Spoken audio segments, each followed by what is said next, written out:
ආයිබෝවන් සිලොන් නැග්දී අපි ඔබ සාදරයෙන් පිළිගන්නවා. පළතුරු අතර ගොඩක් දෙනෙක් දන්නවා රසවත්ම පළතුරක් තමයි peer. peer අතරත් ඇපල් peer කියන්නේ විශේෂ peer වර්ගයක්. මොකද හැමෝම කැමති ඇපල් peer කිව්වම මොකද බීජ ප්‍රමාණය අඩුයි.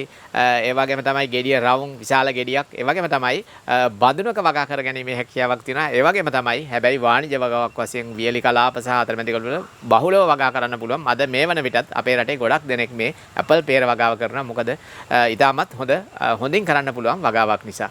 ඉතින් ගොඩක් දෙනෙක් අපේ channel එක බලන අය ඉන්නේ මේ නගර බද ඒ වගේම තමයි පොඩි ඉඩ කඩක් තියෙන නැත්නම් මහල් නිවාසවල ඉන්න අය නැත්නම් විදේශ රටවල ඉන්න අය තමයි ගොඩක් දෙනෙක් බලන්නේ.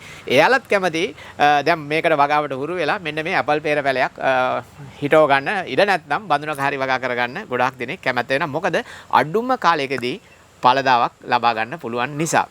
ඉතින් ඒ අතරේ අපෙන් ගොඩක් දෙනෙක් පැල මිලදීලා ගන්න අයට දැන් මේ වන විට නොයෙක් ගැටලු ටිකක් ඇවිල්ලා තියෙනවා. ඉතින් මේ ගැටලු අතර ප්‍රධානතම ගැටලුව වෙන්නේ එකක් තමයි අහනවා ගොඩක් අය බීජ පැලයක් හිටෙවට කමක් නැද්ද කියලා. ඒ වගේම අහනවා බද්ද පැලයක් හිටව ගන්න පුළුවන් දෙක. නැත්නම් ඊළඟට අහන්නේ ඔක්කොම මේ ලේයර් එක.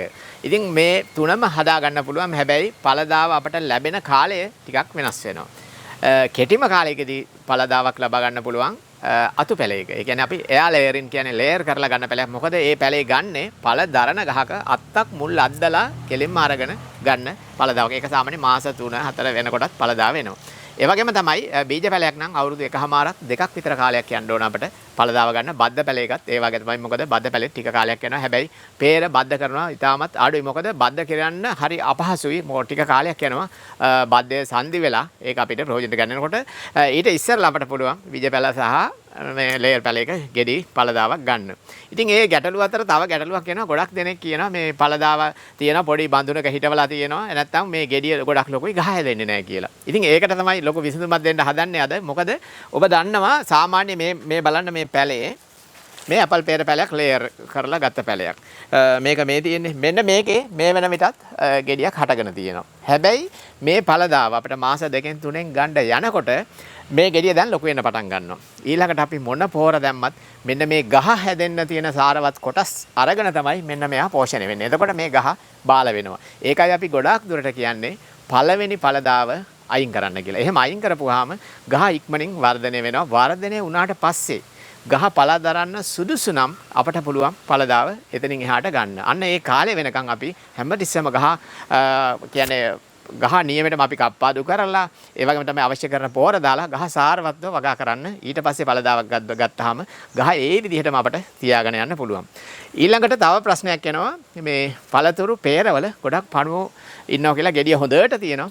කපලා බලද්දි පණුවෝ කියන. ඉතින් මේ වගේ ගෙඩියක් සමහර වෙලාවට මේක හොඳට තිබිලා අපි මේක අරගෙන කපලා බලද්දී ඇතුලේ පණුව ඉන්නවා. ඉතින් ඒකත් peer වලට තියෙන ලොකුම ප්‍රශ්නයක් තමයි. හැබැයි මේ හැම එකටම විසඳුමක් තියෙනවා. ඒ කියන්නේ peer ගෙඩියට කිසිම රසායනික බේත් ගහන්න අවශ්‍ය නැහැ. මුලට දාන්නත් අවශ්‍ය නැහැ. අපිට තියෙන්නේ මේක වහලා තියාගන්න. අපිට මේකට රෙදි කෑල්ලක් ගැට ගහලා වහන්න පුළුවන්. මොකද පළතුරු මැස්සා තමයි මේක විදලා බිත්තර දාන්නේ. ඒ කීටය තමයි අපිට peer ගෙඩියේ කපද්දී දකින්න හම්බෙන්නේ. ඒ නිසා අපිට පුළුවන් මේක වහන්න. නැත්නම් විශේෂ බෑග් තියෙනවා. ඒකට දාලා වහන්න පුළුවන්. නැත්නම් කහපාට නැති ඕනම රෙදි කෑල්ලක් අපිට මේකෙන් වහලා තියන්න පුළුවන්. මොකද කහපාට තිබුණොත් පළතුරු මැස්සගේ ආකර්ෂණය වැඩිපුරම තියෙන්නේ කහපාටට. ඒ නිසා අපි කහපාට භාවිතා කරන්නේ නැහැ.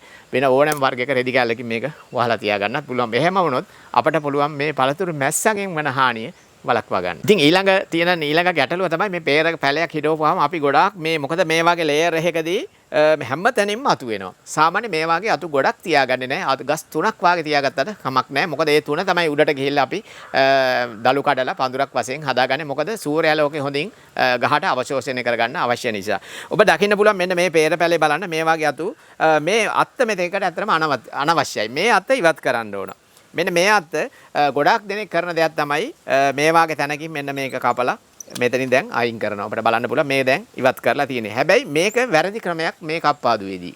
මේක අපි අයින් කරන්න ඕන මෙන්න මෙතනින්ම මේ ගහට සම්බන්ධ වෙච්ච තැනින්ම තමයි අයින් කරන්න ඕන. මෙන්න මේ වාගේ ඔබ බය නැතුව කපලා මෙන්න මේ වාගේ තියෙන අයින් කරගන්න. එතකොට මෙයා මේක තුවාලේ මෙතන ඇති වෙන තුවාලේ මෙයා සනීප කරගෙන මෙතන වහ ගන්නවා. එතකොට මේ ගහට කිසිදු දිලීර හානියක් වෙන්නේ නැහැ. ඔබ හැම ගහකම කප්පාදුවකදී ඒක ගහ ළඟින්ම කපලා ඉවත් කරන්න.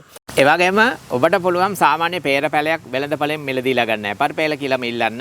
නැතිනම් ඔබට ඔබේ හිතවතෙකු ළඟ ගෙවත්තක peer ගහක් තියෙනවා නම් ඔබ කැමති ඇපල් peer හෝ වෙනත් peer පැලයක් තියෙනවා නම් ඔබට පුළුවන් layer එකක් දාගන්න. යා layer එකක් දාගත්තොත් ඔබට මේ වගේ පැලයක් හදාගන්න පුළුවන්.